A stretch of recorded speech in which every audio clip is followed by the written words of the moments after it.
So just doing a straightforward recovery off this IDE hard drive.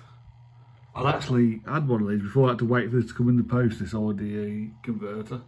I chucked my, well, I didn't chuck it away, I sold my last one because I thought I'd never see an IDE again, but this one came through, so I had to buy another. But I'll keep this one now. So it's just an adapter. It has 12 volt power, obviously, and it's just recovering as normal. There's only 30 gigabytes being used on this 80 gigabyte drive, so I will scan the blank space as well, just to make sure that something wasn't deleted that the customer wanted.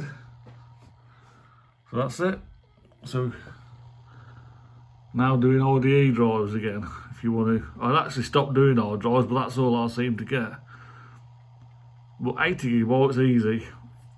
10 terabyte is hard to not only recover, but to get storage to give it back to the customer. So that's it.